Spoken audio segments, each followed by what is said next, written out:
Terrific. Thanks. Well, good morning, everyone. And thank you all for joining us today. My name's Alan Odette. I'm the CEO of the Ontario Medical Association, and really pleased this morning to be joined by Dr. Adam Kassam, who's just below me. Adam's the elected president of the OMA. 19 months into the pandemic, we've witnessed just how fragile Ontario's healthcare system is and how much stronger and more resilient it really needs to be. We're here this morning on behalf of 43,000 doctors to share a plan for better healthcare, one that builds on existing strengths and offers some solutions to narrow the gaps that have widened during this pandemic. And I'd really like to start by just acknowledging our provincial government, our chief medical health officers, and all Ontario doctors around the province, nurses, personal support workers, and many other healthcare workers for all that they have done during this pandemic and they continue to do. It's really their efforts that have put us firmly on a road to recovery. I think Ontario is in pretty good shape. The pandemic has proven how strong the link between our economy and our healthcare system is. A strong healthcare system is frankly integrated and key to a robust and sustained economic recovery. So this morning, we're launching Prescription for Ontario. It's Doctor's 5-point plan for better healthcare that offers a number of solutions to some immediate problems, as well as trying to shore up our foundation for longer term issues. And so we want to focus on the backlog of services and wait times, the need for better care for our most vulnerable at home, in long-term care settings, and at end of life, the shortage of physicians in the province, addressing the alarming rise in mental health and addictions around our province, the need for stronger public health and pandemic planning, and the need to address the urgent and unique challenges that healthcare faces in Northern Ontario and rural communities. So even before the pandemic, wait times for diagnostic tests, treatment, and surgeries were too long. We've been talking about waiting times for a long, long time. More than 1 million Ontarians didn't have a family doctor. Doctors, nurses, and other frontline healthcare providers were very burnt out and burning out. And when that happens, it impedes access to care for the rest of Ontarians. So we need a new way to think, a little bit more collaborative, integrative way of working. And this is a moment that everyone who works in healthcare needs to make a pivot. So that's why the Ontario Medical Association launched the largest consultation in its 140-year history. We wanted to hear from everyone across the province. We heard from hundreds and hundreds of doctors representing every medical discipline, 100 plus other healthcare organizations. I won't call them all out, social service agencies, community leaders, all political parties. We heard directly from over 8,000 Ontarians from over 600 communities across the province. So this is really not just an Ontario Medical Association presentation this morning. This is the roll-up of what we've heard from every Ontarian from right across this province. So compiling everything we've heard is this comprehensive plan.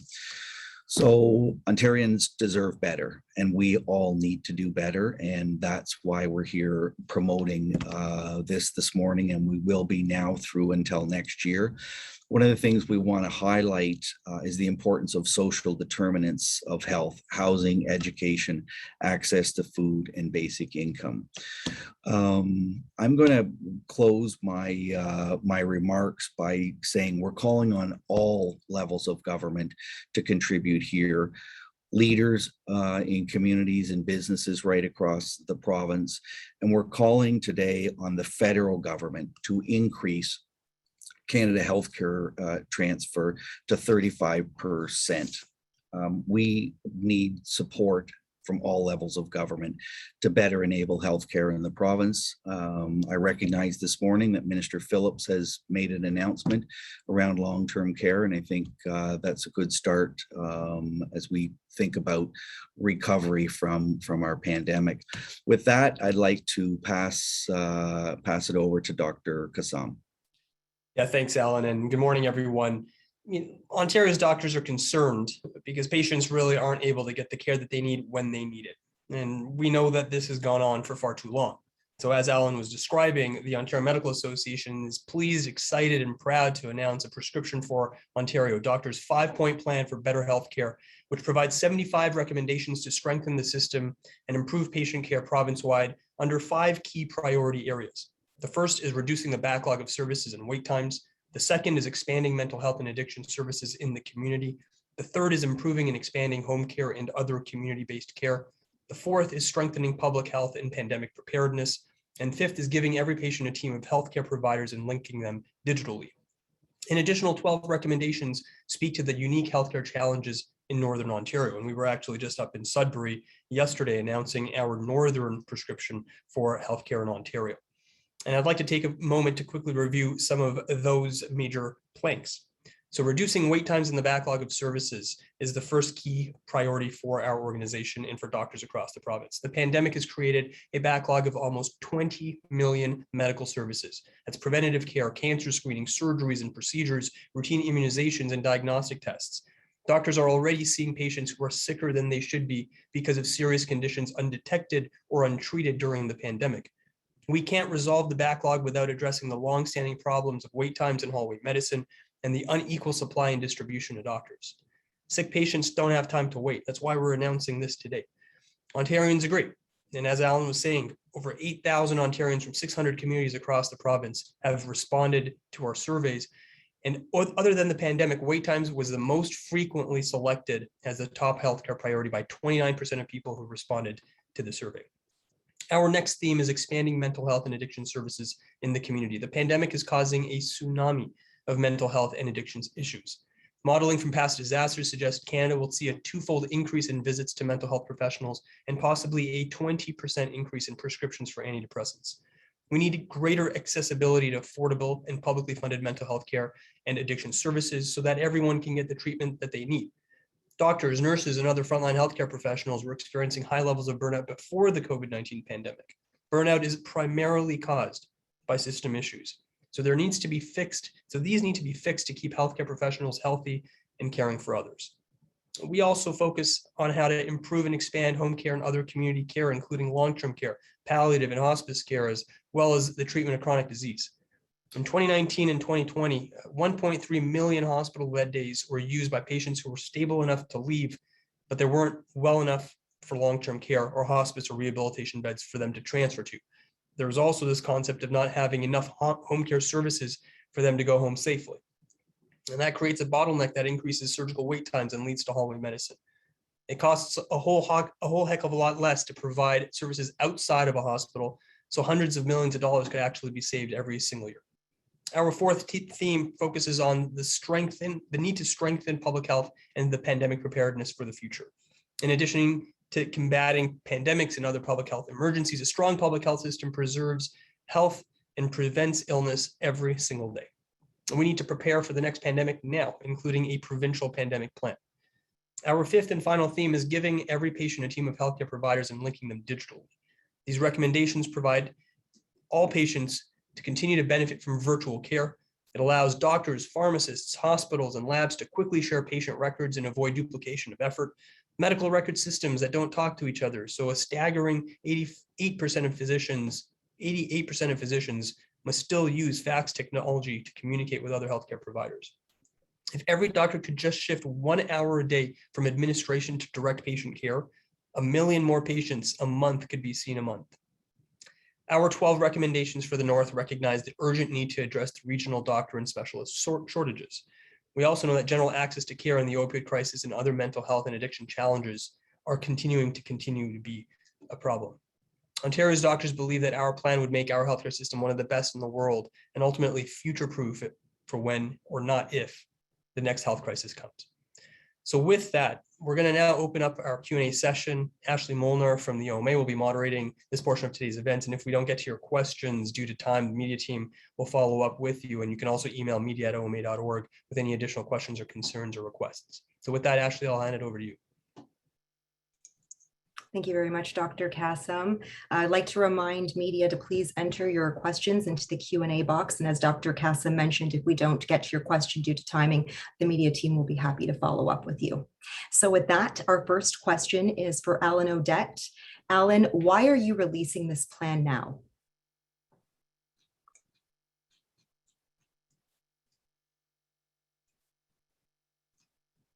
Alan, you're on mute. I apologize. That was a good answer, right? We're releasing it now because in our 140-year history, we have never gone out and consulted like we have this in the province. And what we discovered is some really key priorities for Ontarians. And so we spent the last 6, 7, 8 months learning from the pandemic.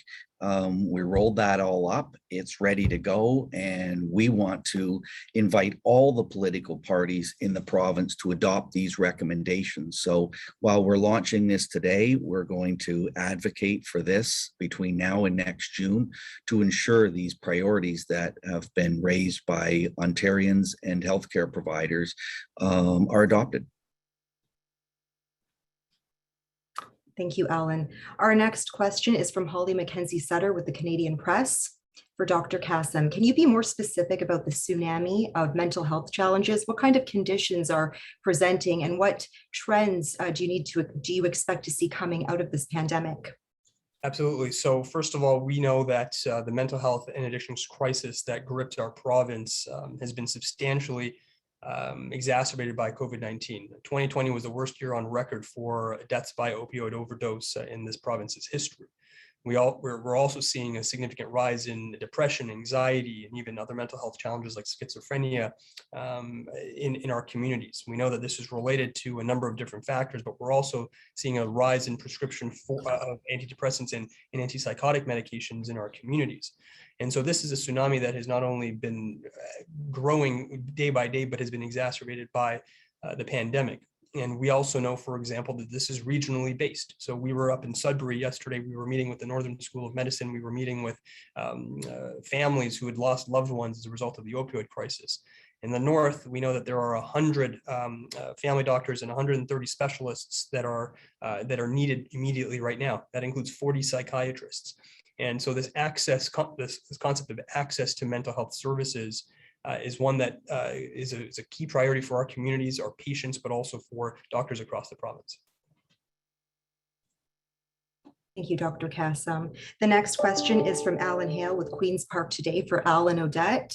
Alan, how quickly could this plan be implemented if the government chose to do so? And any idea how much money it would take? Well, we do know that Ontario has fallen behind the rest of Canada. I think we rank number 9 in per capita spending on healthcare. I think we can move immediately on some of these issues.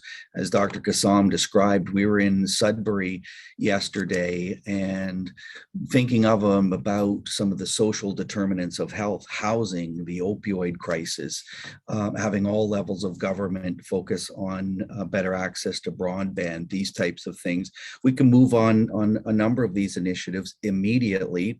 And then really what we're asking is all the political parties, all the actors in the spaces from healthcare delivery to business leaders in our community is really to kind of roll up their sleeves, get focused on helping to deliver better healthcare for Ontarians.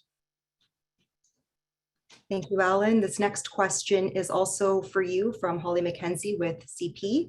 Have you heard anything promising from the political parties so far about committing to any of the recommendations?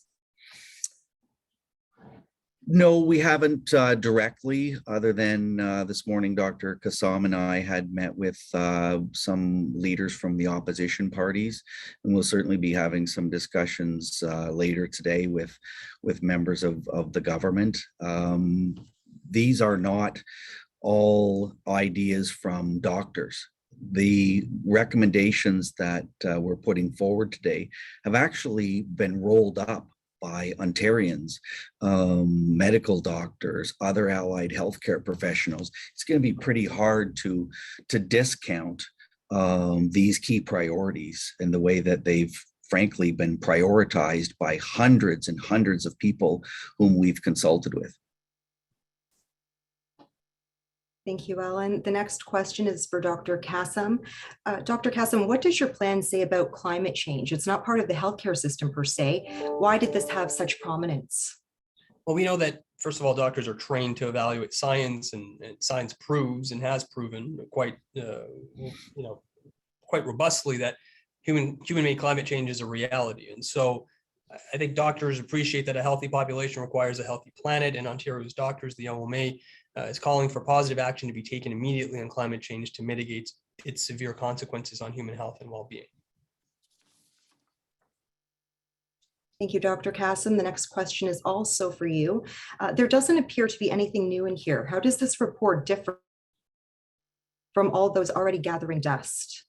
Well, I think that we've recognized throughout the pandemic that we can't ignore plans that have happened in the past, or at least a roadmap for the future. We've seen we had a pandemic roadmap after SARS, and that wasn't necessarily implemented during this go around. And so we know that we can't ignore the science, we can't ignore the experts. And ultimately, I think that the pandemic has fundamentally changed how healthcare is not only seen, but valued. When Alan was talking a little bit earlier about we can't have an economic recovery without a healthcare recovery. This is why this is so important right now. And I think everyone in society who has been gripped by the pandemic understands the value and the importance of a robust healthcare system. We want to be able to deliver excellent care to everyone in the province, and that requires system stakeholders to come to the table to find a roadmap forward. This plan, we believe, is that roadmap, and we're encouraged to share with the community, the healthcare community, about this plan. Thank you, Dr. Kassam. The next question is for Alan. Alan, what is the next best step? Well, I think the next best step here is we're going to spend the next number of months working with all the political parties and our stakeholders to refine and define a way of implementing the broad consensus that we've brought forward. So this is going to be our mission for the next 6 months. Thank you, Alan. The next question is from Queen's Park Briefing for Dr. Kassam. The provincial government has released a plan to tackle the backlog of surgeries and procedures, including more than $300 million operating at increased capacity. Is this adequate in your view? How much more is needed, either in terms of funding or other resources or actions, to address the backlog you've noted in your report? So the backlog is a huge issue. And in fact, we appreciate the investments that government has made to date, and we believe that putting us on the right track, but ultimately we need to keep on doing more. We know that the backlog of care, that 20 million points of care that have been delayed, that affects patient care directly. It's someone's hip or knee replacement that's gone delayed. It's someone's cancer screening or diagnostic that's gone delayed. It's smaller problems becoming bigger problems, and ultimately creating perhaps a bad outcome for a patient, and also a greater cost to the system. And so while those investments have certainly been welcome, I think there is a lot more work that we can do together, and we're committed to that collaborative approach with government, with other stakeholders, to find a path forward for success. Thank you very much, Dr. Kassam. If there are no other questions from media, I'm going to give you just a couple more minutes, a couple more seconds actually, to get your questions in. If not, this is going to conclude our Q&A for today. Actually, I'm sorry, we did just get a question come in for Dr. Kassam. Dr. Kassam, what advice do you have for your members about providing more in-person care for patients? So our data at the OMA suggests that 99.5% of doctors have actually been seeing patients both in person as well as virtually. We know that throughout this pandemic, there has been a pendulum that has swung back and forth between virtual and in-person care. In fact, the Ministry of Health as well as the CPSO had a virtual first strategy up until not too long ago. And so what we know is that our doctors who are on the front lines, who care about their patients, who are providing excellent care to their communities, are going to continue to do so, and are actually recalibrating their practices as we speak in order to get that mixture of virtual care and in-person correct. But also we know that we have to, as a profession and as a system, define the appropriateness, the need, the access, as well as the safety of virtual care. And these are continuing conversations that we're having with sector groups. Thank you, Dr. Kassam. This next question is for Alan from CP. Did you submit feedback to Premier Ford on mandatory hospital worker vaccinations, and what did you recommend? We did submit feedback, and perhaps Dr. Kassam might want to take that question, but we did submit feedback and recommended that there be mandatory vaccination. Yeah, sure. I can jump in here, Alan. So the OMA has actually been calling for mandatory vaccinations for all healthcare workers actually since July. We've also called for the same in terms of education workers. And so we know that vaccines are safe, that they're effective. We have continued to advocate for all of those who are eligible to get a vaccine. Our doctors have been on the front lines providing expert advice and care to those in need. But also, I'm proud to say that 98% of physicians that responded to our survey at the OMA, and we believe that is a representative sample of our membership, 98% of doctors are fully vaccinated. In fact, we're now starting to turn our attention to a third dose for healthcare workers as well as other groups. And so these are the types of important conversations that are happening on the ground every single day between doctors and their patients. Thank you, Dr. Kassam. Follow up for you. Can you please discuss our long-term care recommendations? We're happy to drill down on that in a bit more detail. We know that the Minister of Long-Term Care, Minister Phillips, recently announced, I think it was today, an announcement about the long-term care infrastructure and what we know, and this is part of our pillar, is that we need to strengthen long-term care, home care, and community care. I'm a physiatrist, and I see patients who either have disability or need to go from one location to another, or perhaps even home. What we know to be true is that we need a strategy on frailty. We need to be able to support folks who are aging in place in an environment that's comfortable but also well-resourced, and those are parts of our platform that we're happy to discuss in further detail. Thank you very much, Dr. Kassam. That concludes our Q&A for today. Thank you to media for all of your questions. If you have any other requests, please email us at media@oma.org. And with that, I'm going to turn it back over to Alan now for some closing remarks. Alan? That's great, Ashley. Really appreciate you moderating this morning. And to those of you who've attended, thank you for your time. Contact us at any point.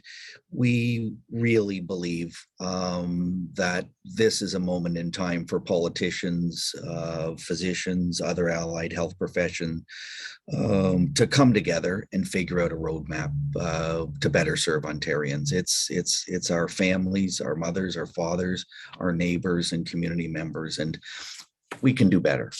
So Ashley, thank you for that. And I think people know how to get a hold of us if they need to.